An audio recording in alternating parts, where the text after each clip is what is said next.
जय माता दी दोस्तों। बहुत लोगों का सवाल है गुप्त नवरात्रि कब है, किस समय है। बहुत सी कंफ्यूजन है। 29 जनवरी 2025 को है या 30 जनवरी 2025 को है।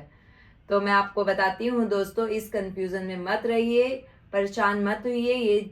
ये बहुत ज्यादा परेशानी कर रही है कि किस दिन हम गुप्त नवरात्रि स्टार्ट करें। तो दोस्तों, गुप्त नवरात्रि 29 जनवरी 2025 शाम 6:05 से शुरू है और जो समाप्त है वो 30 जनवरी शाम 4:10 में समाप्त है। और कहा जाता है कि कोई भी शुभ काम, कोई भी मुहूर्त हमें करना है तो सूर्य उदय की जो तिथि होती है उस पे हमें करना होता है। तो हम गुप्त नवरात्रि किस दिन करेंगे? गुप्त नवरात्रि का जो मुहूर्त है वो हमारी स्टार्ट जो है वो है 30 जनवरी 2025। अब मेरे को आशा करती हूँ कि इस टाइमिंग के स्लॉट से और मेरे वीडियो के माध्यम से आपको बहुत क्लियर हो चुका होगा कि हमें गुप्त नवरात्रि किस दिन शुरू करनी है। इसका जो स्टार्ट है वो 30 जनवरी 2025 से है और जो समापन है 7 फरवरी 2025 को। अब मैं आपको ये बताना चाहूंगी, बहुत से लोगों का सवाल है गुप्त नवरात्रि होती क्या है। दोस्तों, साल में 4 बार नवरात्रि आते हैं। 2 गुप्त नवरात्रि आते हैं, 2 प्रत्यक्ष नवरात्रि आती है। गुप्त नवरात्रि किसे कहते हैं? गुप्त नवरात्रि अक्सर, अब आप लोगों का सवाल होगा कि बहुत से ऐसे लोगों का सवाल है कि नवरात्रियों में तो मंदिर सजते हैं। वो प्रत्यक्ष में होता है, जो हमारी 2 प्रत्यक्ष नवरात्रि आती हैं। गुप्त नवरात्रि में कुछ भी ऐसा नहीं होता। इसमें जो भी हम पूजा अर्चना साधना करते हैं वो गुप्त रहकर करते हैं। इसमें 10 महाविद्याओं की भी साधना की जाती है। मतलब इसकी जो भी हमारी उपासना साधना पूजा पाठ सब बहुत गुप्त रहना चाहिए। इसलिए इसे गुप्त नवरात्रि भी कहा जाता है, क्योंकि इसे जितना हम गुप्त रखेंगे अपने विधि विधान को, अपने पूजा पाठ को, अपनी साधना को, उतना ही हमें बहुत ज्यादा सफलता मिलती है। क्योंकि इसका विधान ही यही है कि गुप्त रह के हमें करना चाहिए। कुछ नहीं है, इसको भी हम वैसे ही करते हैं नवरात्रि जिस तरह हम प्रत्यक्ष नवरात्रि करते हैं। दोस्तों, कंफ्यूज होने की बिल्कुल कहीं भी कोई जरूरत नहीं है। सुबह स्नान करना है, पूजा पाठ करनी है। जिस तरह हम नवरात्रियों में माँ दुर्गा की पूजा करते हैं सिमिलर उसी तरह ही करनी है। बट बहुत लोगों का सवाल है कि क्या हम जो अखंड जोत होती है वो जला सकते हैं। दोस्तों, अखंड जोत आप बिल्कुल जला सकते हैं। अपने मंदिर की साइड में एक चौकी लगाइए, माँ देवी दुर्गा देवी की आप स्थापित कीजिए उन्हें और उनके आगे दिया जलाइए। आप अखंड जोत जलाना चाहते हैं पूरे 10 दिन, आप अखंड जोत जलाइए। बट बहुत लोग गलती करते हैं। क्या गलती करते हैं कि हमने तो अखंड जोत जला रखी है।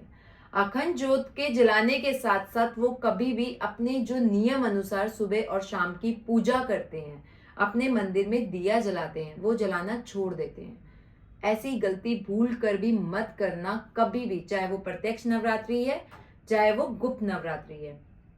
हम जो अखंड ज्योत जलाते हैं दोस्तों, वो हमारी श्रद्धा अनुसार होती है। हम पूरे नवरात्रि अखंड ज्योत जला रहे हैं, 3 दिन की जला रहे हैं, 24 घंटे की जला रहे हैं या आधे दिन की जला रहे हैं, वो हमारी श्रद्धा और हमारा भाव होता है कि हमने ये अपना मन में विश किया है।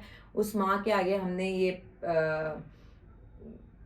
विश ली है या संकल्प लिया है कि मैं ये अखंड ज्योत जला रही हूँ, 3 दिन की जला रही हूँ, 5 दिन की जला रही हूँ, पूरी नवरात्रि जला रही हूँ। क्योंकि उसका बहुत ध्यान रखना पड़ता है, उसके बहुत नियम होते हैं। उस अखंड ज्योत में करते करते प्लीज आप अपने सुबह और शाम का दिया जरूर जरूर जरूर जलाएं। अपनी जो पूजा पाठ करते हैं उस नियम को कभी नहीं तोड़ना चाहिए।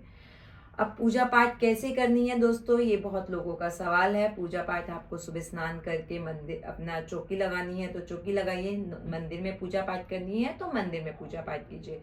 माँ दुर्गा को आपने लाल चुन्नी चढ़ानी है और आपने 2 लौंग और पताशे उन्हें अर्पित करने हैं। हो सके तो कमल का फूल उन्हें अर्पित करिए, जो कि वो उन्हें बहुत ही ज्यादा प्रिय है। और देसी घी का आपने दिया जलाना है।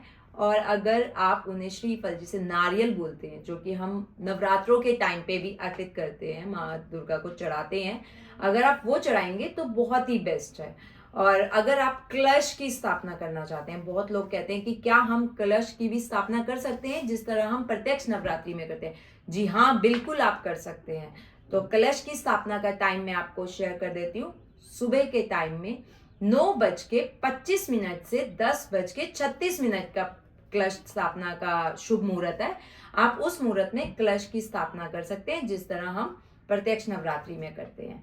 जो लोग कह रहे हैं कि हम तो कभी करते ही नहीं आए थे, तो बिल्कुल ऐसी टेंशन मत लीजिए और ना ही इस चीज का बोझ लीजिए कि हम अब तक तो ये नहीं करते आए थे, अब हम क्यों करें। ये श्रद्धा भाव से होता है कि हम अपने देवी देवताओं की पूजा किस तरह से करते हैं या किस तरह से करना चाहते हैं।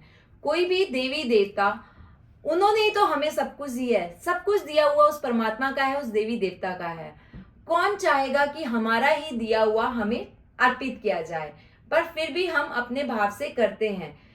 जो हमारे पूजा पाठ के टाइम देखा जाता है, जो स्वीकार किया जाता है, वो हमारा भक्ति भाव है। हमारे सच्चे हृदय से, हमारे भाव से, हमारे जो श्रद्धा है, हम कितनी श्रद्धा से अपने पूजा पाठ को उनको याद कर रहे हैं, उनकी पूजा अर्चना कर रहे हैं, तभी देवी देवता हमारी पूजा अर्चना को स्वीकार करते हैं। तो ये हमारे भाव होने चाहिए। ये अपने दिमाग में बिल्कुल मत लाइएगा कि हम अब तक तो करते नहीं थे, अब हम क्यों करें या ना करें। अगर आप नहीं भी करते थे तो भी आपको दुर्गा जी की पूजा करनी चाहिए अपने मंदिर में इन 10 दिनों में।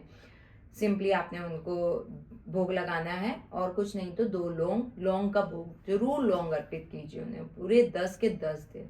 और आपने उन्हें बताशे अर्पित करने हैं, कमल का फूल कर सकें, अनार उन्हें बहुत प्रिय है फल में, आप उन्हें अनार का भोग लगा सकते हैं दोस्तों।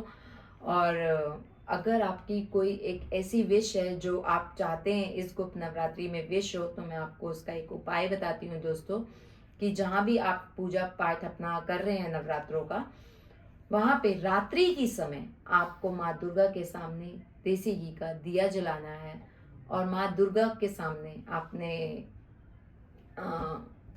9 पताशे और 2 लौंग उन्हें अर्पित करनी है दोस्तों। और माँ से विश करनी है, जो भी आपकी विश होगी। हे माँ, मेरा ये जो पूजा है, मेरी जो अर्चना है, जो मेरी विश है, वो स्वीकार करो और मेरे अंग संग रहो। देखिएगा आपकी इस गुप्त नवरात्रि में वो विश जरूर जरूर जरूर पूरी होगी।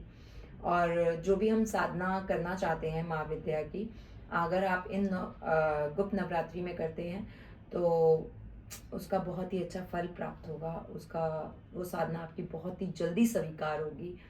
और मैं आपको एक बात और बता दूं दोस्तों, कि हमें इस गुप्त नवरात्रि में दुर्गा चालीसा का पाठ करना चाहिए और हो सके दुर्गा सप्तशती का पाठ करना चाहिए। और मैं आपको 2 मंत्र बताती हूँ दोस्तों। अगर आप इन 9-10 दिनों में अगर आप उस मंत्र का जाप करेंगे 108 बार, 1 माला जाप या 5 माला जाप, तो आप देखिएगा कि माँ कितनी प्रसन्न होगी।